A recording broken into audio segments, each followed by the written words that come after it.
Hello students. तो आज आपके सामने आए हैं कि आज से पढ़ाई हम लोग शुरू करेंगे। देखिए, बोर्ड पर हम कुछ लिखे हैं, फिजिकल, इनऑर्गेनिक, ऑर्गेनिक, और उसके नीचे कुछ कुछ लिखे हुए।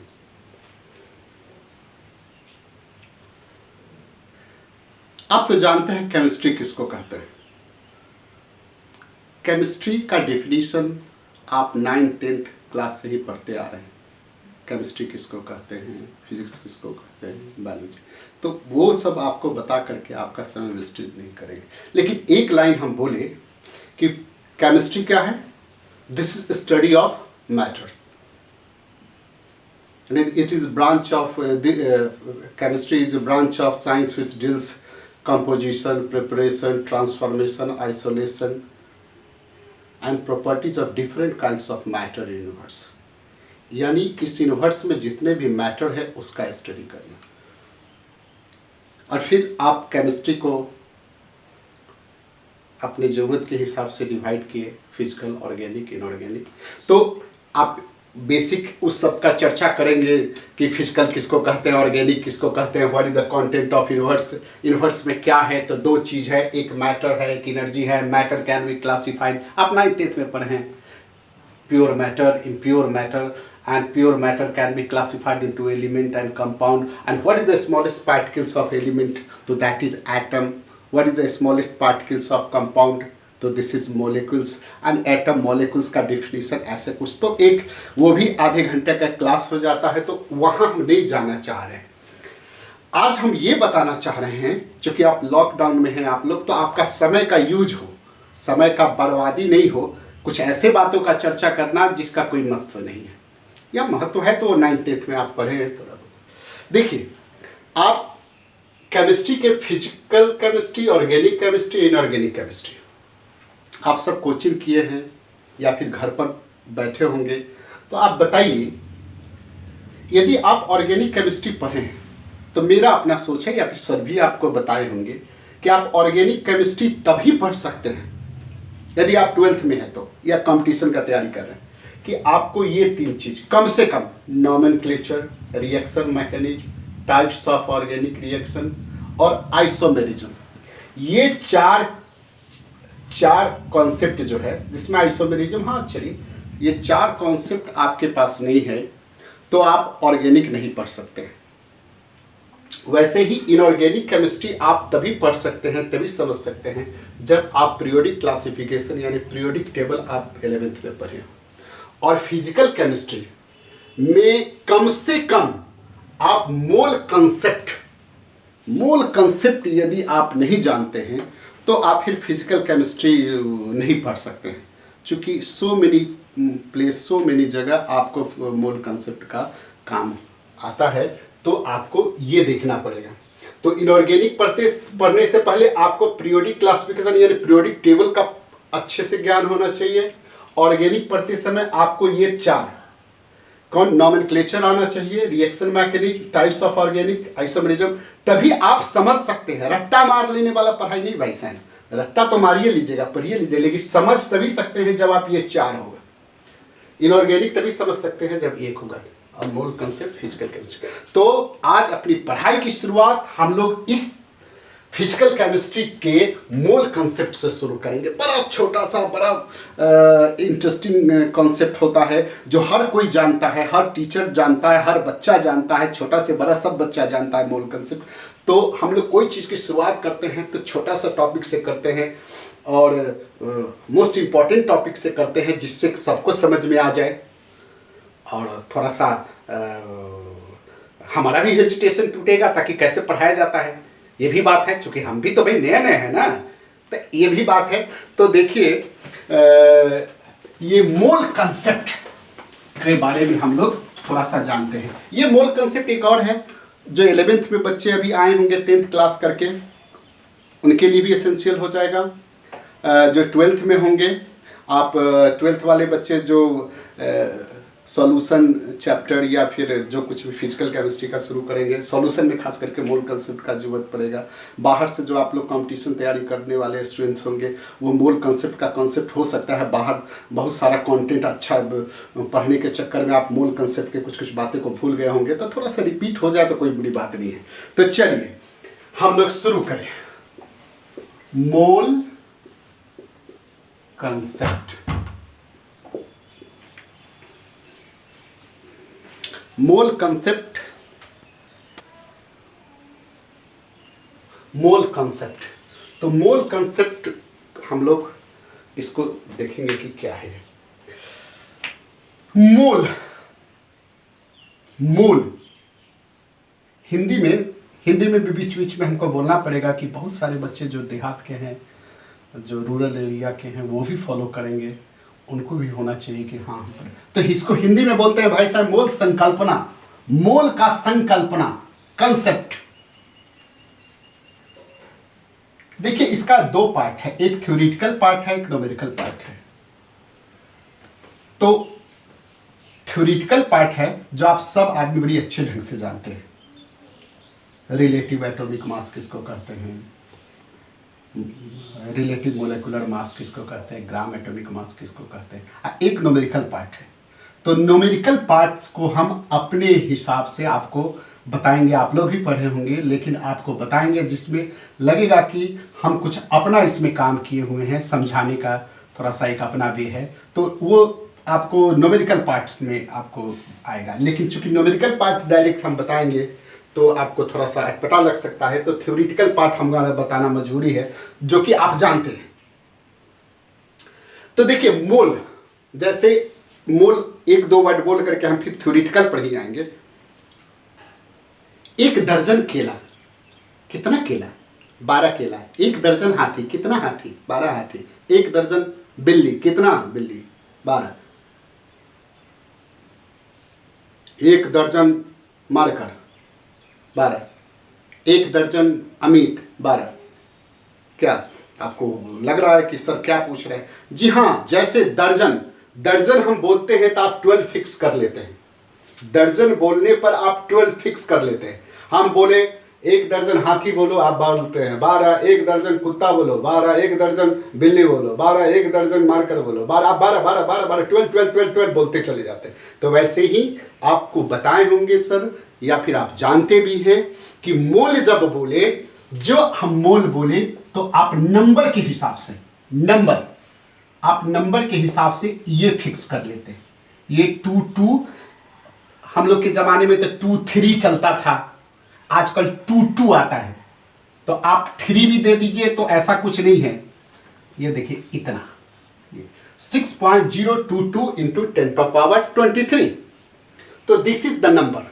तो वैसे ही एक दर्जन पर आप 12 वाइस बोलते चले आ रहे थे और हम पर झल्ला भी गए थे। एक दर्जन हाथी 12, एक दर्जन कुत्ता 12, एक दर्जन मार्कर 12, एक दर्जन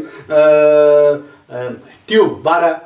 तो वैसे ही एक मोल, एक मोल हाथी बोलिए, एक मोल हाथी बराबर 6.02 10⁻23 हाथी। एक मोल मार्कर बराबर 6.02 10⁻23 मार्कर। एक मोल मोबाइल, मोबाइल जिसे रिकॉर्ड हो रहा है 6.022 इंटू 10⁻23।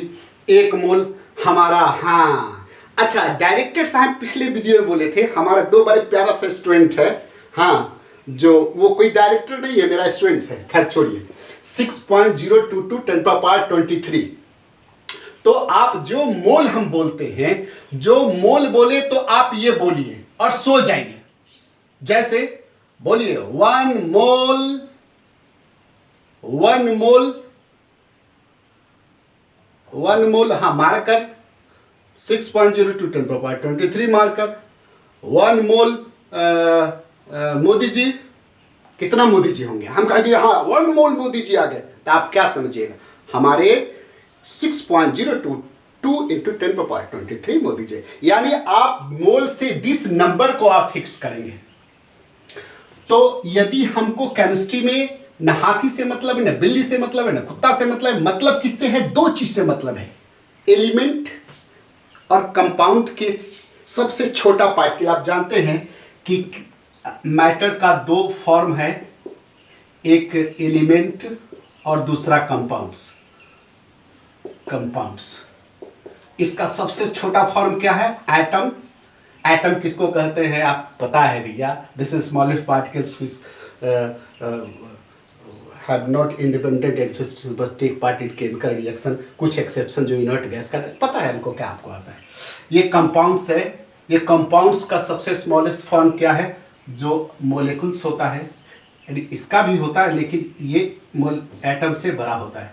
तो हमको केमिस्ट्री में मतलब क्या है? न बिल्ली से मतलब, न हाथी से मतलब है, नहीं ट्यूबलाइट से मतलब, न मार्केट, हमको मतलब है इससे, एटम और मोलिकुल से। तो यदि हम आपको बोलते हैं 1 मोल एटम, तो आप क्या बोलिएगा? 6.0 atom.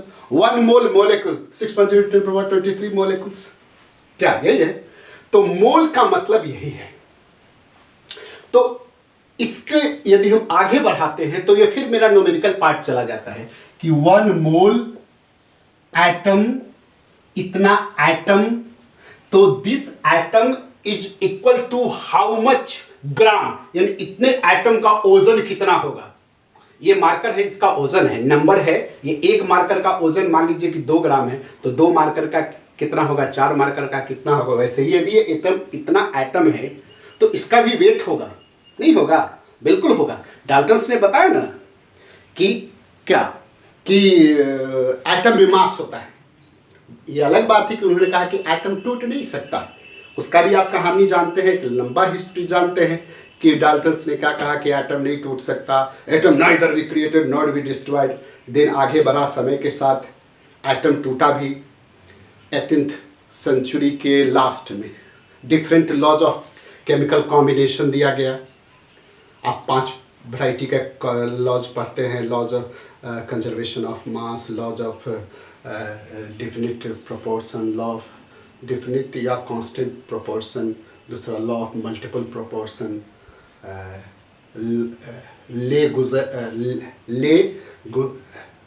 गे-लुसैक law of combining volume. ये 5 लॉ है कॉम्बिनेशन ऑफ एटम्स। तो वो आप 9th-10th में भी पढ़े हैं। अब चाहिएगा तो यहाँ भी हम क्लास कर देंगे, लेकिन वो उस आधार पर, उसमें डाल्टन्स का मेन क्या था कि atom neither be created not B, मैंने एटम टूट नहीं सकता। लेकिन आपको पता है इन्हें जब आप एटॉमिक स्ट्रक्चर शुरू करते हैं, यानी in the last of 19th century, चाहे वो जे थॉमसन का हो, चाहे जेम्स चैडवी का हो, एटॉमिक स्ट्रक्चर पर हम एटम को आप तोड़े हैं, इलेक्ट्रॉन प्रोटॉन निकला है, और एक एटम का आप एक डिफिनिट कॉन्फ़िगरेशन, ये सब कुछ आप जानते हैं। तो चलिए सर, हम जानते, अभी यहाँ हम कहाँ हैं, सो देखिए 1 मोल एटम में इतना एटम होता है, तो इस एटम का वेट भी होता है। तो एटम का वेट आज आप बड़ी आसानी से निकाल सकते हैं, लेकिन आज निकाल सकते हैं ना आप 2020 में निकाल सकते हैं। उस जमाने की बात कीजिए जिस समय कुछ था ही नहीं। आज तो आप मोबाइल से बात कर लेते हैं, हम यहाँ पढ़ा रहे, आप वहाँ पढ़ रहे, वाह क्या बात है। जिस समय याद कीजिए बच्चे लोग, लाल बहादुर शास्त्री क्या करते थे, नदी पार कर जाते थे भाई साहब स्कूल जाने के लिए, गंगा नदी, पीठ पर किताब डर के चले जाते थे। तो उस जमाने में एटम को कैसे पता किया जाता होगा, एटम का वेट कैसे किया जाता होगा, एटम को निकाला कैसे जाता होगा। तो उस जमाने में एटम को निकालना, उसको आइसोलेट करना, उसको वेट करना बड़ी डिफिकल्ट टास्क हुआ करता था। तो हाँ सर, हम ये बताना चाह रहे थे कि इसके न्यूमेरिकल कॉन्सेप्ट पर हम अभी डिस्कस नहीं करेंगे, हम धीरे धीरे जाएंगे उस पॉइंट पर जो इसका, उस पार्ट पर जो इसका थ्योरेटिकल पार्ट है। तो हाँ, हम अपनी बात को बढ़ाते हुए क्या कह रहे थे कि उस जमाने में एटम को आप आइसोलेट करना और वेट करना डिफिकल्ट हुआ करता है। जैसे आपसे हम क्वेश्चन करते हैं, आप बताइए, आप तो क्रिकेट देखते हैं, आपके फेवरेट प्लेयर होंगे विराट कोहली, किसी के फेवरेट प्लेयर होंगे रोहित शर्मा। आपसे क्वेश्चन करते हैं, दोनों में बेटर प्लेयर कौन है? बोलिए। कुछ आदमी बोल रहे हैं ना विराट कोहली, कुछ आदमी बोल रहे हैं रोहित शर्मा। चलिए हम विराट कोहली वाले से पूछते हैं, एक चीज बताइए विराट कोहली वाले, रोहित शर्मा से विराट कोहली कितना किलो ज्यादा अच्छा खेलता है? आप चिढ़ रहे हैं, किलो में कहीं होता है? हाँ जी बिल्कुल। अच्छा ठीक है, विराट कोहली रोहित शर्मा से कितना लीटर ज्यादा अच्छा खेलता है? फिर गड़बड़ा गया। अच्छा, विराट कोहली रोहित शर्मा से कितना घंटा ज्यादा खेलता है? सारे क्वेश्चन में आप बहुत ऐसे कर रहे होंगे कि सर क्या बकते रहे, क्या बक रहे हैं। बिल्कुल हम ये बकना चाह रहे हैं कि आप मेजर करके बताइएगा ना भाई, हम लंबे हैं, चलिए आप यहाँ बगल में खड़ा हो जाइए तो आप बता सकते हैं। ये देखिए ये मेरा चश्मा है, ये मार्कर है, कौन ज़्यादा वजन वाला है? चलिए ये तो थोड़ा ज़्यादा है। हाँ देखिए बॉल आ गया, कौन ज़्यादा वजन? ये ज़्यादा वजन वाला है, ये कम वजन वाला। तो आप आसानी से बता सकते हैं। तो बड़ी आसानी, लेकिन उस जमाने जहां एटम को निकालना और वेट करना बड़ी डिफिकल्ट होता था, तो उस समय क्या करना है कि स्टैंडर्ड आप चुनते हैं। तो आप करते क्या है, विराट कोहली रोहित शर्मा में नहीं पता कर पाए ना, नहीं कर पाए, तो आप एक स्टैंडर्ड चुनिएगा। क्या चुनिएगा? इस जमाने लायक सबसे स्टैंडर्ड प्लेयर, यानी जिसको आप वेट नहीं कर सकते हैं, जिसको आप मेजर नहीं कर सकते हैं, तो आप उसको स्टैंडर्ड के तुलना में डिटरमाइन करते हैं। चलिए एक एग्जांपल और भी आपको दे सकते हैं। आप सिनेमा देखते हैं, आप दो एक्टर का नाम ले, हम कहेंगे दोनों में बेटर कौन एक्टिंग करता है। आप ये कोई आदमी कहेगा कि ये हीरो करता है, कोई कहेगा ये करता है। हम पूछ दे कि कौन कितना किलो ज़्यादा अच्छा एक्टिंग करता है, तो फिर घबरा जाएंगे आप। तो आप वहाँ भी एक स्टैंडर्ड चुनेंगे कि आप Amitabh Bachchan is the one of the most efficient and favourite actor in Bollywood. आप क्या करेंगे, हर किसी के एक्टिंग को इससे तुलना करेंगे और इनके स्टैंडर्ड, यानी हमने अमिताभ बच्चन को क्या माना, एक स्टैंडर्ड माना, और उस स्टैंडर्ड के तुलना में हम तुलना करेंगे उस एक्टर का एक्टिंग जो हमारे स्टैंडर्ड यानी अमिताभ बच्चन के नज़दीक क्लोज, जिसका इस दो एक्टर का एक्टिंग हमारे स्टैंडर्ड एक्टर अमिताभ बच्चन के करीब होगा, उसको हम बेहतर मानेंगे। क्योंकि मेरे पास कोई उपाय तो है नहीं, हमारे पास कोई जवाब तो है नहीं, कोई मशीन तो है नहीं जिससे हम तुलना कर लें। तो उस जमाने की बात बताते हैं। वैसे ही आज क्रिकेट की बात करें तो आप क्या कहेंगे, सचिन तेंदुलकर को एक स्टैंडर्ड मानिए। कहेंगे सचिन तेंदुलकर के जैसा खेला करता था उस विराट कोहली बड़ी अच्छा से मारता है sir, that's why this is my favourite player, that's why this is better batsman than Rohit Sharma. ऐसे ही बात कोई आप दूसरा आदमी कह सकता है। मेरा एक एग्जाम्पल था, यानी कहने का मतलब है कि जब एटम को उस जमाने में आइसोलेट करना, वेट करना बड़ी डिफिकल्ट हुआ करता था, तो उस समय एक स्टैंडर्ड लोग लिया था हाइड्रोजन का एटम। उस हाइड्रोजन के एटम से किसी को, जैसे हमारे यहाँ अभी एग्जाम्पल में हमारा स्टैंडर्ड कौन था क्रिकेट में, सचिन तेंदुलकर, और एक्टिंग में अमिताभ बच्चन, वैसे ही उस जमाने में स्टैंडर्ड लिया हाइड्रोजन का एटम, उससे किसी एटम को तुलना किया। समय के साथ किसी कारणवश उसको हटा दिया, क्योंकि समय के साथ आपका स्टैंडर्ड भी बदलता है भाई साहब, नहीं बदलता है, समय के साथ स्टैंडर्ड बदलता है। हम लोग के ज़माने में हमारा स्टैंडर्ड हुआ करता था महेंद्र सिंह धोनी, आपका हो गया। उससे पहले क्या सुनील गावस्कर होता था, अभी उसके बाद महेंद्र सिंह धोनी, अभी विराट कोहली। तो बदलता है, स्टैंडर्ड का कोई तुलना नहीं, जो एग्जैक्ट नहीं है वो बदलता रहता है। तो चलिए किसी ज़माने में स्टैंडर्ड क्या था, हाइड्रोजन का एटम, उससे तुलना करना था। समय के साथ वो भी हटा। देन हुआ ऑक्सीजन का एटम, किसी कारणवश उसको हटा दिया गया। लेकिन सबसे रिसेंट स्टैंडर्ड जो लिया गया, जो अभी भी नहीं है, अब मानिए हाँ, अभी सबसे रिसेंट रिलेटिव टर्म में जो एटम का वेट किया गया वो था कार्बन 12। कार्बन 3 भाई होता है भाई साहब, पता है ना, 12, 13, 14। ये बहुत रेयर है, ये थोड़ा बीच वाला है। ये one of the most abundance, यानी एकदम इसका एबंडेंस कार्बन आप जानते ही हैं। कार्बनिक के स्टडी करते करते तो आप ऑर्गेनिक केमिस्ट्री बना लीजिएगा। तो ये देखिए, ये कार्बन, इस कार्बन 12 का एक एटम लिया। ये देखिए ये एटम है, तलवार इतना बड़ा लाया और इसको कट एक कट लिया। देखिए this is my cut, this is also your cut. What is this cut? This cut is the 1/12 of a atom of C12 isotopes. ये क्या था? ये कट क्या है भाई बताइए? ये कट है C12 आइसोटोप्स के एक एटम का 1/12, यानी हम C12 आइसोटोप्स का एक एटम लिया। अब कहीं सर उसको काटा कैसे होगा? तलवार से काटा होगा कि रेजर से काटा होगा? अब कैसे काटा होगा ये तो हम नहीं बता सकते। काटा, कहिएगा तो कैसे काटा वो भी बताएंगे, लेकिन अभी पढ़िए। हाँ, तो क्या किया, C12 आइसोटोप्स के एक एटम को 12 टुकड़ा कर दिया। तो एक टुकड़ा जो हुआ ये आपको क्या बोलेगा, 1/12, ये 1/12 mass of a atom of C12 isotopes.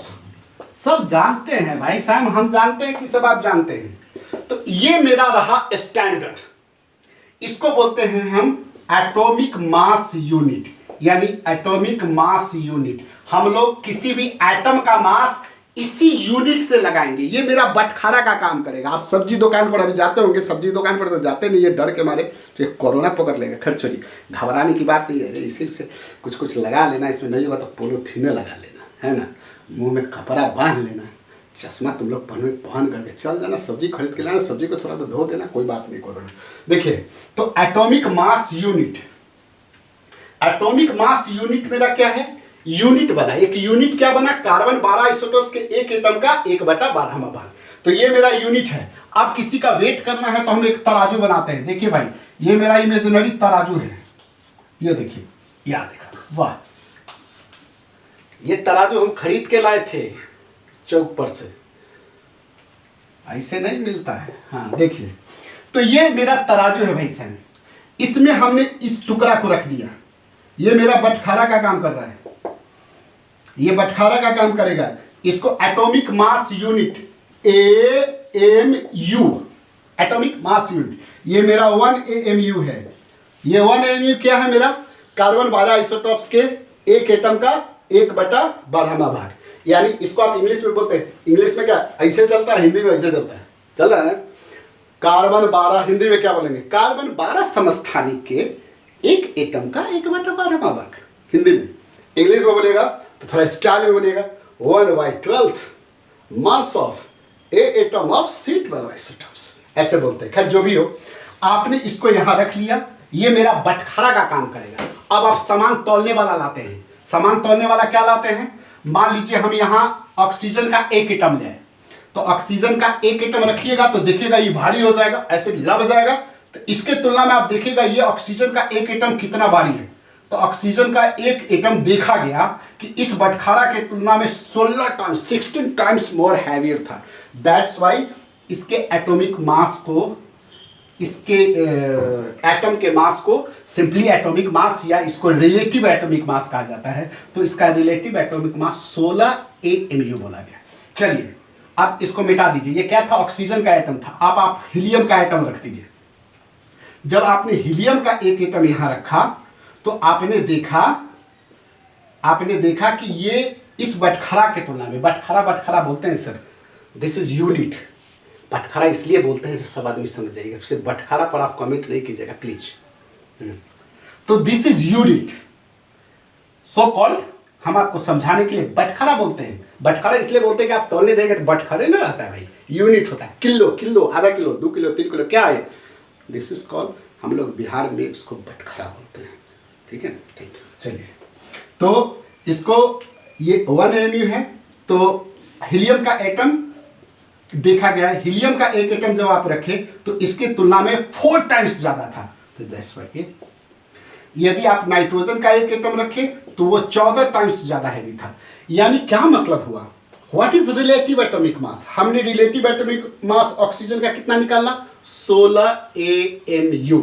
Helium का कितना निकाला, 4 AMU। नाइट्रोजन का कितना निकाला, 14 AMU। तो ये 14, 4, 16 क्या बताता है, ये बताता है कि इसका एक एटम इससे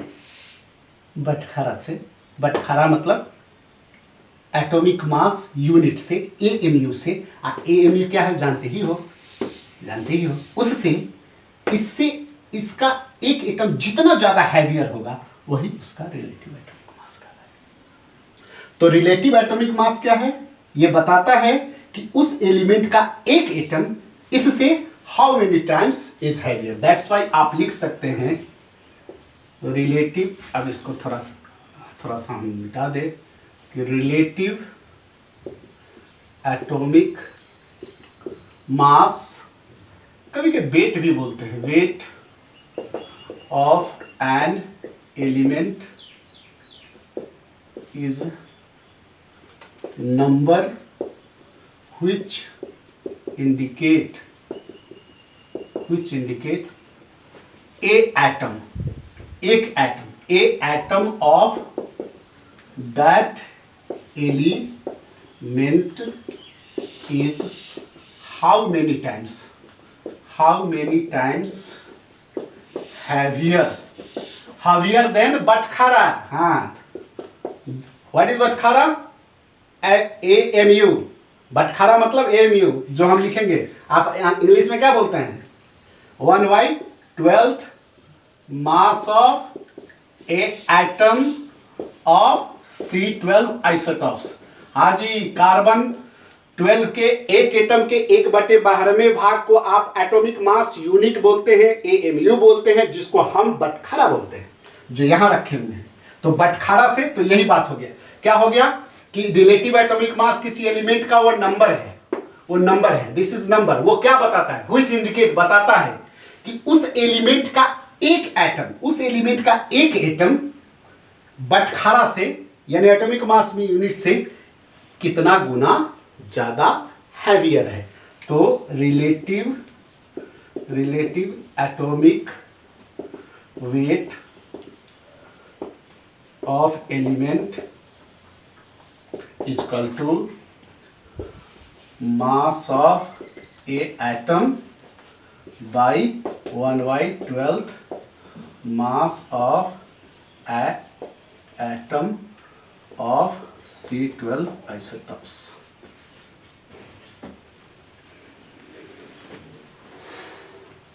कितना देना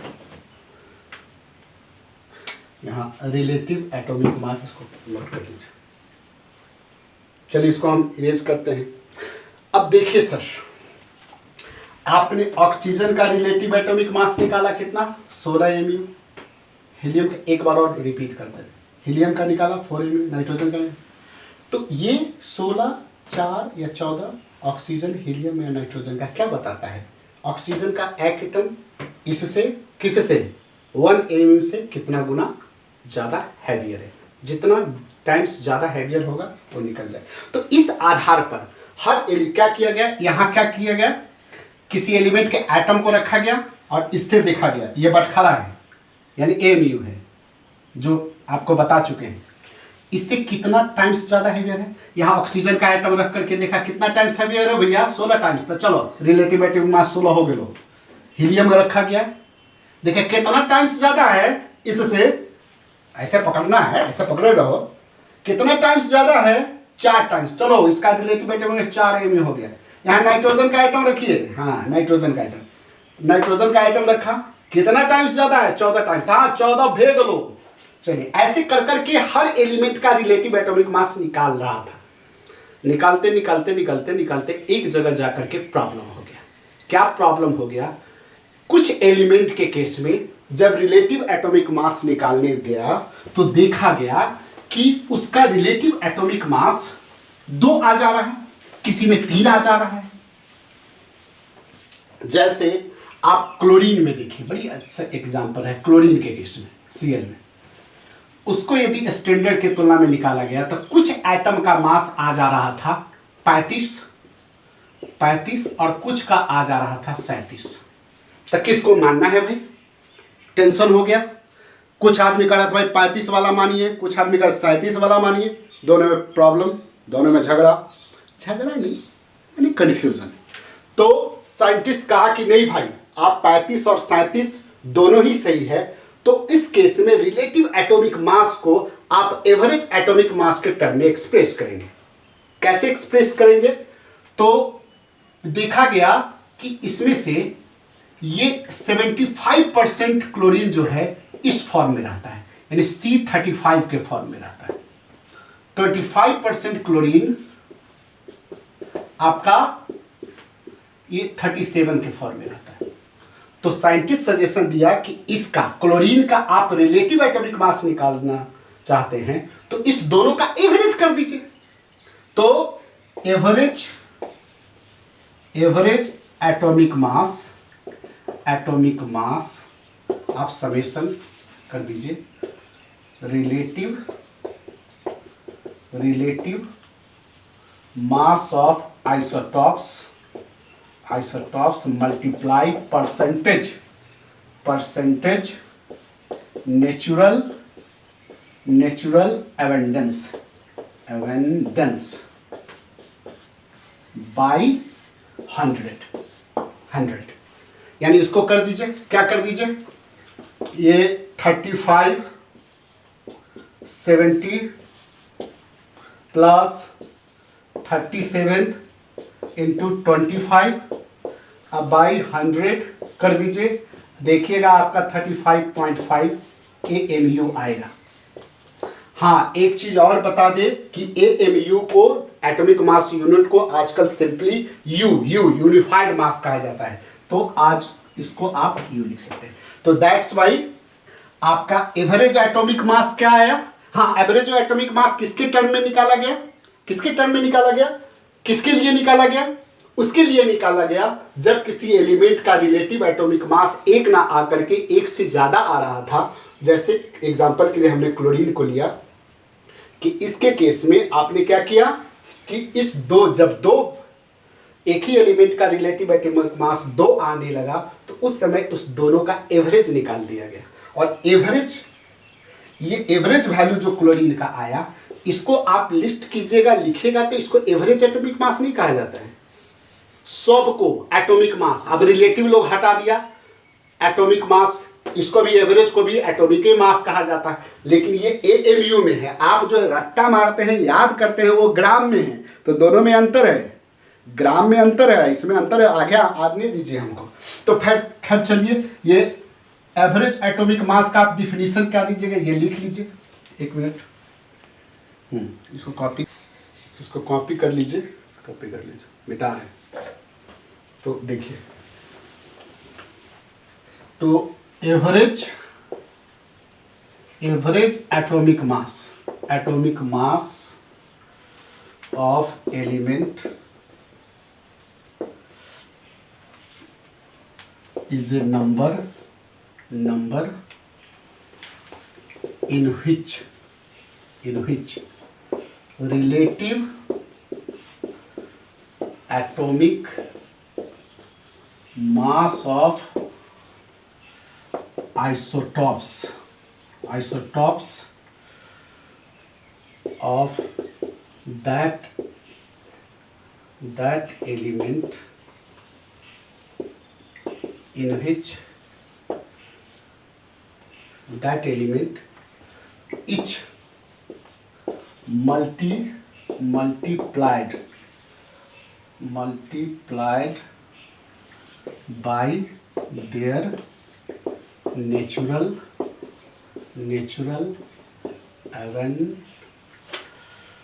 abundance। तो एवरेज एटॉमिक मास जो आप निकाले हैं उसी का डिफिनीशन लिखे, इसका कोई जरूरत तो है नहीं कि रिलेटिव एटॉमिक मास आप उस एलिमेंट का आइसोटॉप्स का निकालते हैं और प्रत्येक को, ये सब 35 और 37 क्या है, क्लोरीन का रिलेटिव एटॉमिक मास है, जिसका परसेंटेज क्या था, यदि 100 में 75% यानी 4 में 3 क्लोरीन का रिलेटिव एटॉमिक मास 35 आया था, जबकि एक का 37 आया था। 4 में आप ऐसे निकालते हैं, आपके जनरली बुक में 4 में दिया जाता है। यदि परसेंटेज में आप करेंगे तो 75% क्लोरीन के एटम का रिलेटिव एटॉमिक मास 35 था, जबकि 25 का 37 था। तो आपने क्या किया, उसका एवरेज निकाल दिया। कैसे एवरेज निकाला, रिलेटिव एटॉमिक मास जो था उसको आप नेचुरल एबंडेंस यानी नेचर में व्हाट इज देयर परसेंटेज, वो कितना मिलता है, उसके आधार पर आपने मल्टीप्लाई कर दिया। दैट्स वाई आपका ये निकल गया, एवरेज एटॉमिक मास निकल गया। नोट कीजिए। तो देखिए, ये आप 1 AMU, जिसको आप सिंपली U कहते हैं, यूनिफाइड मास कहते हैं, आप सिंपल फॉर्म में जानना पसंद करते हैं। ग्राम, किलोग्राम, ये सब बड़ा कॉमन है जो आजकल चलता है। साइंस बदला नहीं, साइंस डेवलप हुआ, हमारा टेक्नोलॉजी डेवलप हुआ, तो पता किया कि ये जो बटखरा जिसको हम बोलते थे, कार्बन 12 के आइसोटोप्स के एक एटम को जो 12 टुकड़ा करके जो हम बटखरा वहाँ तराजू पर रख के आपको तौल के दिखा रहे थे, वो कितना ग्राम था।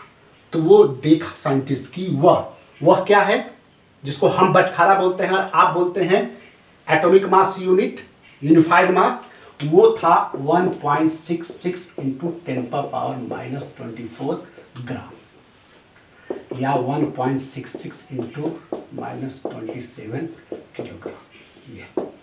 ये था। अब हमारा इच्छा कर गया या आपका भी इच्छा करेगा कि सर ये यू जो लिखल रहता है ना सर अच्छा नहीं लगता है, यू बोलने में कभी यू मतलब तुम समझ में आ जाता है, इसलिए सर इसको ग्राम में लिखेंगे तो कैसा लगेगा? बिल्कुल अच्छा लगेगा। तो चलिए लिखते हैं सर, क्या बात करते हैं। तो लिखिए, हमारा नेक्स्ट हेडिंग है ग्राम एटॉमिक मास या ग्राम एटॉमिक वेट, जिसको सिंपली ये और है, ये और एक और कर दे, ये gram atomic mass, gram atomic weight और simply call gram atom, gram atom. तो देखिए 1 mu इक्वल टू इतना ग्राम आप होता है, ये इतना किलोग्राम होता है। आप ग्राम ज्यादातर याद रखिए क्योंकि यही यूज होता है, किलोग्राम आप ऐसे ध्यान रख सकते हैं। तो ग्राम एटॉमिक मास क्या कहता है सो सुनिए आप। रिलेटिव एटॉमिक मास, फिर एक बार दोहरा दिए, रिलेटिव एटॉमिक मास हो चाहे एवरेज एटॉमिक मास हो, सबको हम लोग एटॉमिक मास बोलते हैं और वो यू में लिया रहता है, यू में लिखा हुआ रहे, समझिए वो रिलेटिव एटॉमिक मास है, एवरेज एटॉमिक मास है या एटॉमिक मास सिंपली कहा जाता है। एवरेज एटॉमिक मास जो पढ़े हैं उसको कोई एवरेज लिख करके आपको कोई कहीं लिखा हुआ नहीं मिलेगा। उस एवरेज के फॉर्म में हम लोग रिलेटिव एटॉमिक मास को एलिमेंट का निकाले हैं, बस उतना ही आपको ध्यान में रखना है। आप जो याद करते हैं वैसे भी यू में नहीं रहता, वो ग्राम में रहता है, तो इसलिए ग्राम वाले पर फोकस कीजिए। हमने क्या किया, रिलेटिव एटॉमिक मास जो निकाले हैं उसको ग्राम में एक्सप्रेस कर देना है। आप ये लिखता है कि when relative atomic mass of element, relative atomic मास चाहे एवरेज एटॉमिक मास कुछ भी हो, वो किस में रहता है आपको पता है, AMU में रहता है, is expressed in A gram, gram is called वही तीन वो नाम है जिसमें सबसे छोटा नाम है ग्राम एटम, तो ग्राम एटॉमिक मास या ग्राम एटॉमिक वेट का। ये देखिए आपने रिलेटिव एटॉमिक मास जो AMU में था उसको क्या कर दिया, एक्सप्रेस्ड कर दिया। आप लिखे एक्सप्रेस्ड, हमने चेंज नहीं कहा है, चेंज इन ग्राम नहीं बोले हैं। तो चलिए एक एग्जांपल हम बताते हैं, relative atomic mass of oxygen equal to 16 AMU, इसलिए ग्राम एटॉमिक, इसको ग्राम एटॉमिक मास को सिंपली ग्राम एटम बड़ी फेमस है सर, इसलिए ध्यान रखिएगा। Gram atomic weight of O equal to 16 gram बदल दिए। वाह वाह, आप तो सोच रहे होंगे क्या सर कमाल कर दिए, क्या AMU को ग्राम में बदल दिया, हो गया? नहीं हो गया ना, हो गया। आपके दिमाग में एक सवाल उठ रहा होगा सर, एक का नाम है इलियास हुसैन, हाँ, और दूसरे का नाम है अमित मिश्रा। चलिए हम इलियास बाबू से पूछे कि भाई, एक दिन पूछे इलियास बाबू से आपका नाम क्या है, इलियास हुसैन। अमित बाबू से नाम पूछे क्या, अमित मिश्रा। कल होके इलियास बाबू से पूछते आपका नाम क्या है, तो उसने कहा कि मेरा नाम है इलियास मिश्रा। और अमित बाबू से पूछे मेरा नाम है अमित हुसैन। तो बताइए सर ये कब संभव है? दो तरीके से संभव है। एक, या तो ये दोनों अपना रिलीजन चेंज कर दे, पहला पॉसिबिलिटी, और दूसरा पॉसिबिलिटी क्या है, हमने इलियास बाबू से पूछा कि इलियास बाबू आपने अपना नाम मिश्रा क्यों रख लिया? तो कहा कि सर क्या बताए, हमारा नाम इलियास हुसैन तो था, लेकिन जब भी कोई मिश्रा बोलता था तो हमको अंदर बड़ा गुदगुदी होता था। तो हमने सोचा मैंने कि अपने नाम के आगे मिश्रा लगा ले, इसलिए सर हम नाम मिश्रा लगा लिए, इसलिए अपना नाम इलियास मिश्रा कर लिए। चलिए अमित बाबू से पूछे आप, तो सर वही बात जो इलियास का था, हमको भी हमारे नाम के पहले हुसैन लग जाता था, बड़ा अच्छा लगता था। तो दो पॉसिबिलिटी है भाई साहब, लेकिन मैक्सिमम पॉसिबिलिटी क्या है, ये नाम तभी चेंज हो सकता है जब वो अपना रिलीजन चेंज करे। यानी यहाँ ग्राम तभी लग सकता है जब आप इतने से मल्टीप्लाई कीजिए, तभी पॉसिबल है जब आप 16 को ग्राम में कैसे चेंज हो। सिंपल मैथमेटिक्स है, मैथमेटिक्स को आप इग्नोर कर दीजिएगा। हिस्ट्री पढ़ते हैं क्या, कविता पढ़ते हैं क्या, प्रेमचंद्र का कि गोदान ऐसे ऐसे सुबह के बेला में घूम रहे थे तो इतना अच्छा, तो ऐसा नहीं चलता है साइंस में ना। तो 16 को AMU को ग्राम में तभी बदल सकते हैं जब आप इससे मल्टीप्लाई कीजिएगा, और इससे मल्टीप्लाई कीजिएगा तो समझिए क्या हो जाएगा। ठीक है, ठीक है, हाँ जी। तो सुनिए, बतवा अच्छा से दिमाग में सुन लीजिए, आपके प्रोफेसर साहब बताए होंगे, हम आपको दिमाग में घुसा रहे हैं। क्या घुसा रहे हैं सो देखिए, 2-3 बार रटिएगा, दोहराइएगा मेरे साथ। रिलेटिव एटॉमिक मास ऑक्सीजन का जो 16 AMU है वो बताता है कि ऑक्सीजन का एक एटम, दूसरा बोल रहा है एक एटम, कितना एटम, एक एटम, एक एटम का वेट है। 16 AMU ऑक्सीजन के एक एटम का वेट है, तो फिर 16 ग्राम।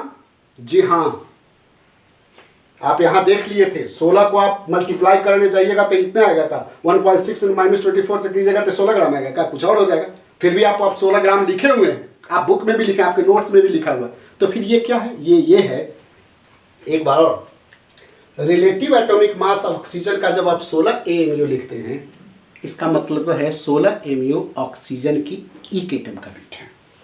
जबकि ग्राम एटॉमिक मास या ग्राम एटम ऑक्सीजन का जब 16 ग्राम लिखते हैं, वो ऑक्सीजन के 1 मोल एटम का वेट है। फिर से उधर, यानी रिलेटिव एटॉमिक मास जो U में लिखा रहे तो आप क्या कहिएगा, वो उसके एक एटम का वेट है। और जब किसी का ग्राम एटॉमिक, जैसे ऑक्सीजन का देख रहे हो, रिलेटिव एटॉमिक का 16 AMU लिखा हुआ है, ऑक्सीजन का 16 ग्राम लिखा हुआ है, तो ये 16 AMU ऑक्सीजन के एक एटम का वेट है। जबकि 16 ग्राम ऑक्सीजन के 1 मोल एटम का वेट है। आपको याद रखना पड़ेगा। दैट्स वाई इस वेट को हम लोग आने वाले दिनों में molar weight, molar atomic weight या कुछ कहेंगे, खर्च अभी नहीं चाहिए। हम क्या बोले, इस ये कितने का है, 1 मोल ऑक्सीजन का वेट है। चलिए बैठ के बताते हैं आपको। आप क्या कीजिए, ये कैसे आया होगा, थोड़ा देख लीजिए ये कैसे आया होगा। देखो, एक एटम ऑक्सीजन, एक एटम ऑक्सीजन का वेट कितना है, 16 AMU हुआ ना, ठीक है। एक मोल ऑक्सीजन का एटम कितना होता है, 6.022 × 10⁻23। तो आप क्या कीजिए, अब क्या कीजिए कि 1 मोल, आप इसमें करना क्या है कि एक ऑक्सीजन का एटम का वेट इतना है, एक AMU बराबर होता है 1.66 × 10⁻, इतना ग्राम। तो आप ऐसे कीजिए, यहां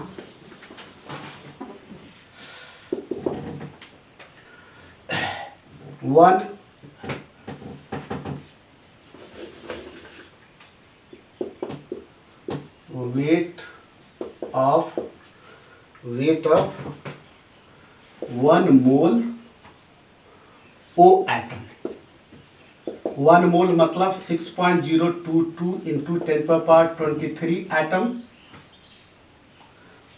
कितना है, एक एटम का वेट है 1.66 इंटू, एक एटम का वेट है 16 AMU। एक AMU बराबर है कितना, एक हो रहा है इतना ग्राम। इसको आप मल्टीप्लाई कर दीजिए, आप मल्टीप्लाई करके लाइए 16 × 0.9999 ऐसा आएगा। सिंपली इसको 16 ग्राम करते हैं, 16 ग्राम करते हैं। कुछ इसमें डेसिमल फेसिमल इधर उधर हटा देंगे। समझ रहे बात, क्या किया, ये जो है आप इसको आप ऐसे यहां भी लिख सकते हैं। तो देखिए ना यहाँ, ये एक एटम का वेट है,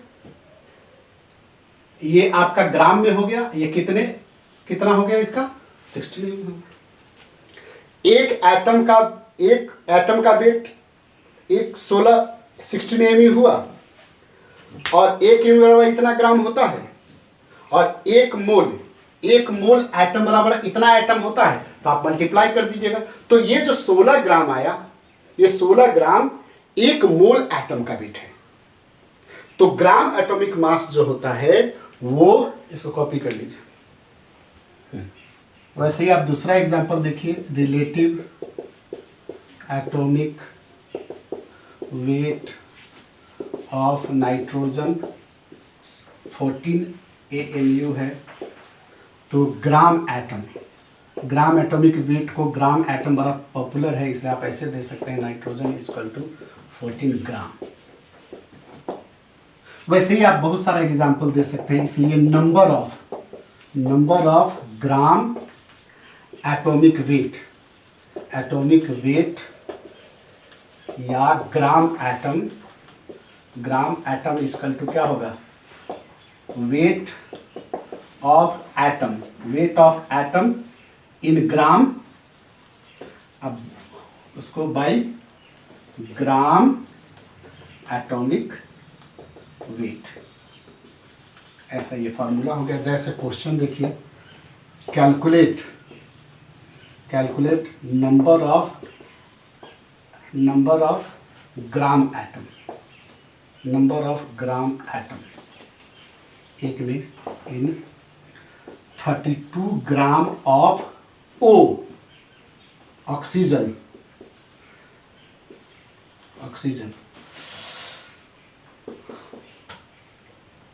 इन यानी ये एटम के फॉर्म में, ये 28 ग्राम ऑफ एन। तो आप क्या करेंगे, वैसे ही इन 12 ग्राम ऑफ He, इसमें नंबर ऑफ ग्राम एटम निकालना है। तो आप क्या करेंगे, ये फॉर्मूला में है, ये देखिए फॉर्मूला में डाल देंगे। पहला आप क्या करने वाले हैं, इसको बनाने वाले हैं, नंबर ऑफ ग्राम एटम कितना है, ऑक्सीजन का कितना वेट कह रहा है, गिवन वेट कितना है, गिवन वेट है 32 ऑक्सीजन का एटम, 32 ग्राम ऑक्सीजन का एटम है, और उसका ग्राम एटॉमिक मास आप पता है 16 से डिवाइड कर देंगे, कितना है 2। तो इसमें ग्राम एटम हो गया, गिवन जो आपका सैंपल था उसमें ग्राम एटम 2 हो गया, यानी इसमें ग्राम एटम 2 हो गया, इसमें ग्राम एटॉमिक वेट 2 ग्राम एटॉमिक वेट इसमें होगा। दूसरा ऐसे ही इसमें आप कर दीजिए, नंबर ऑफ ग्राम एटम कर दीजिए, तो क्या हो जाएगा 28 बाई, ऐसे कर दीजिए, फिर ये 2 संयोग से हम ऐसा दिए हैं तब कि आसानी से कट जाए। तो गिवन एटॉमिक वेट, अब कहीं से भी किसी एटम का वेट दे दिया, और उसको आप ग्राम एटॉमिक वेट से डिवाइड कर दीजिएगा, तो जो आता है वो number of gram atomic wait या ग्राम एटम कहलाता है। तो आप एक बार दोहरा दीजिए, आज थोड़ा वीडियो लंबा हो गया, इसको फिर इससे हम नेक्स्ट आगे बढ़ाएंगे। इसके बाद हमारा आएगा क्या, रिलेटिव मोलेकुलर मास या रिलेटिव मोलेकुलर वेट। तो वहाँ हम लोग सिंपली बता दे करेंगे क्या, जैसे आप किसी सब्जी वाले के दुकान पर जाते हैं, आलू लेते हैं, तो क्या हो गया, जिस किलो से आप जिस बटखरा से आपको आलू देता है, प्याज देते समय बटखरा क्या आप 1 किलो आलू कहते हैं, तो जिस बटखरा से देता है आप कहते हैं कि हमको सर बैगन दीजिए, भिंडी दीजिए, तो क्या बटखरा बदल देता है, नहीं, बटखरा वही रहता है, सामान बदल जाता है। तो हमारा ये बटखरा वही रहेगा, मतलब ये AMU जिससे हम तौलने वाले हैं, रिलेटिव जो निकाले वो मेरा वही रहेगा। तो रिलेटिव एटॉमिक वेट जैसे निकालते थे, यहाँ सामान मेरा क्या था, एटम हुआ करता था, ऑक्सीजन का एटम, नाइट्रोजन का एटम। अब हम जब रिलेटिव मोलेकुलर वेट निकालेंगे, तो उस समय हमारा ऑक्सीजन का एटम के बदले मोलेकुल हो जाएगा, नाइट्रोजन का एटम के बदले मोलेकुल हो जाएगा, और जो आएगा वो हमारा रिलेटिव मोलेकुलर वेट कहलाएगा। और फिर जो रिलेटिव मोलेकुलर वेट आएगा उसको हम वैसे ही ग्राम में एक्सप्रेस करेंगे। तो वो ग्राम मोलेकुलर वेट हो जाएगा, ग्राम मोलेकुल हो जाएगा। लेकिन दोनों में आपको क्या याद रखना है, वीडियो को ख़त्म करेंगे, कि आप जब रिलेटिव एटॉमिक वेट निकालते हैं किसी एलिमेंट का या देखते हैं, तो वो उस एलिमेंट के एक एटम का वेट होता है, और उसी को जब आप ग्राम में एक्सप्रेस करके ग्राम एटॉमिक वेट निकालते हैं, तो वो उसके एक एटम का नहीं बल्कि एक मोल एटम का वेट होता है। और एक मोल आप जानते हैं 6.02 × 10⁻23 एटम। तो उतने एटम को आप ग्राम में, जो हम बताए थे, ये यहाँ है कि एक मोल में एक एटम का वेट इतना ग्राम होता है, तो उसको मोल का कितना होगा आप सिंपल से आप जानते हो। तो यही दोनों में अंतर है। तो उसको आगे हम फिर आपको बताएं हैं कि कैसे क्या करना है, एक क्लास और थ्योरी का करते हुए। तब हम इस मोल कंसेप्ट में जो बताना चाह रहे थे, आपको हम बताना एक्चुअली चाह रहे थे इसका न्यूमेरिकल पार्ट, लेकिन चूँकि थ्योरेटिकल पार्ट भी थोड़ा हमको लगा कि आपको बताना है, तो बता दिए। नेक्स्ट क्लास में हम लोग वो रिलेटिव मोलेकुलर वेट, ग्राम मोलेकुलर वेट, बड़ी वो 2-3 मिनट में हो जाएगा, चूँकि आप समझ गए। एंड देन मोलेकुलर पार्ट में जब हम जो उसके न्यूमेरिकल पार्ट में जाएंगे, तो एक बड़ा अच्छा सा हम अपना बनाए हुए हैं कि कैसे न्यूमेरिकल को बड़ी आसानी से बना लिया जाए, वो बताएंगे। तो thank you very much. Next video में मिलते हैं। बाय।